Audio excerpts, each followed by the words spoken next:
But it did not last for long, just a couple of weeks. And she also gave Joan up and she ended up in foster care. Now, by the time that she had hit her late teens, I mean, dude, it was, I hate to say it, but it was like pretty much over for Joan. It's like, who was going to save her? Who was going to change this story for her? It seemed pretty hopeless. So Joan was already living a life of chaos. She was working a couple of shady jobs, just making money any way she can. She also worked at a couple of topless bars. And so in between all of this crazy stuff going on in Joan's life, there were always guys. And because this is the lifestyle she was living, they were the worst type of dudes. And my God, let me tell you, you guys know, relationships, they will either bring out the best or the worst in you. And in the very least, they take a lot of energy. So imagine Joan just living this crazy life on her own, but then on the side, she's dating the worst guy ever.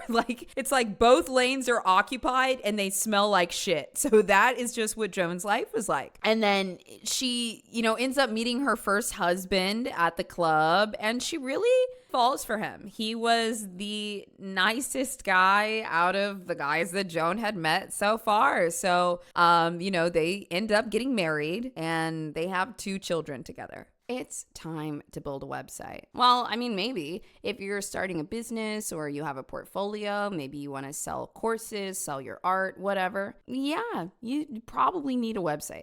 I can't tell you how many times I've been in a new city and going to a restaurant or looking for a good nail salon, and I'm always snooping around on the maps and I find a new place. Look, if they don't have a website, there is a 50% less chance that I'm going there. I know it might seem like, do I really need a website for this thing that I'm building? Yeah, because some of us aren't coming or we ain't buying unless you got a website.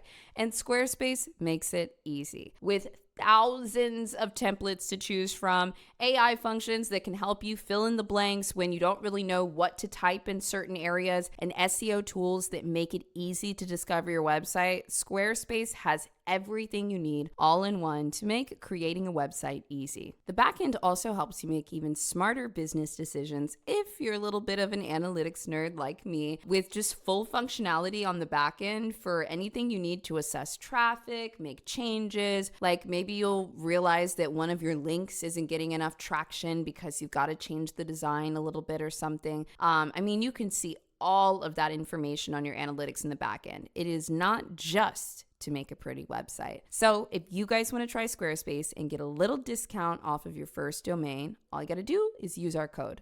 Go to squarespace.com/sinister and you can get 10% off your first purchase of a website or a domain.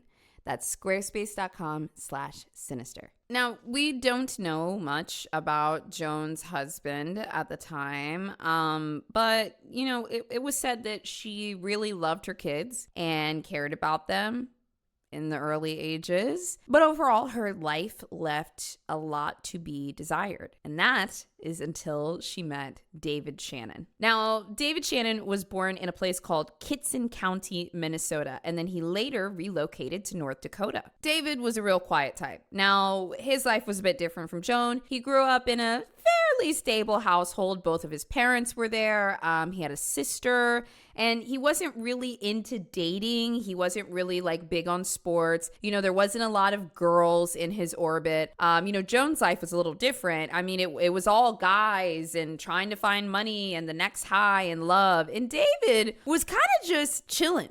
His energy was a lot different. And, I talk a lot in relationships about getting nervous system activation from people. If you've ever been super in love out of nowhere with somebody and you're like, oh my God, this is my person. And it feels a little irrational or crazy. It might just be a little nervous system activation. You guys are kind of activating each other. But there's something else that also happens when sometimes somebody calms your nervous system. They just fit in a particular way. And look, we'll talk a bit more about David. He had his demons himself. He was human, but he wasn't as much go, go, go like Joan. And they really seemed to hit it off. Now, I'm getting a little ahead of myself. I haven't even told you how they met yet. But to dial it back just a bit, David lived a pretty quiet life, parents, sister, whatnot, but he always dreamed of being in the military. And so when he was about 19, he actually joined the Green Berets, and he was there from 19 until 25. And he worked in tech, like doing different operations. That was kind of his life. He's kind of doing his thing. And eventually, in 1991, he gets set up on a blind date. And that's when he meets Miss Joan, soon to be Shannon. At the time, David was stationed in Rochester, New York, and Joan had actually recently gone through a divorce with her guy that we talked about earlier. So now she's a single mom with 2 girls, but she actually had quite a few accomplishments in her time getting through the marriage. She actually went to business school, and then she also got her GED. So David and Joan meet, and mind you, they're in their 20s. I really like that he was like not afraid that she was a single mom. Some dudes in their 20s, they're like, whoa, whoa, whoa, whoa, whoa, you know? But like, that don't mean nothing. You just got married young, right? So David is like, yo, I fuck with you. And then Joan is like, dude, I fuck with you too. Sorry I make that so casual. Like sometimes when you like are so deep in a case for like a while, you just like, I don't know, you start to think about how they met. So, but I mean, that's how it was. They immediately were like, yo, you like me? You like me? Okay, well, let's go. Now, Joan talks about this later, but she was used to relationships where guys were very controlling or possessive about her. And, you know, that can turn into a pretty abusive situation quickly. And the thing about David was he seemed to care about her. He seemed to want to protect her. He wanted to be a man for her, but he wasn't really trying to control her. And he wasn't, you know, giving her the do as I say kind of treatment that she was used to from these other guys. And Joan was so excited about David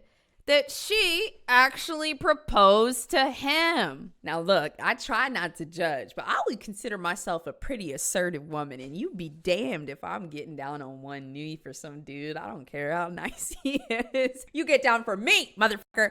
But yeah, Joan proposed to him, and also get this, she was 23 years old. And he was 30. And she said, I love him. He gonna be my man. And so, you know, David also fearlessly stepped into the father role. He married Joan, and then he also adopted her daughters and was prepared to treat them like his own. One of the daughters in particular, Elizabeth had a lot of trauma of her own. Like, she was very young, but she had been abused. You know, she was dealing a lot with her mom's up and downs, which led to a lot of neglect.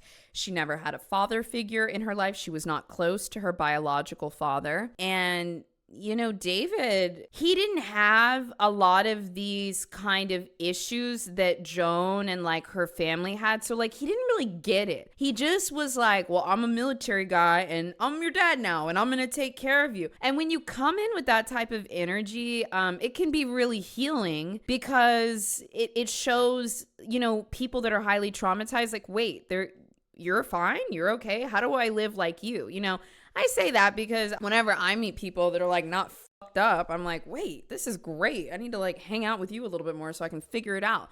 So in my opinion, I think that this was like a fairly good experience for Elizabeth. Then in 2000, David gets orders that they are going to head to Fort Bragg, and they moved to 611 Galloway Drive.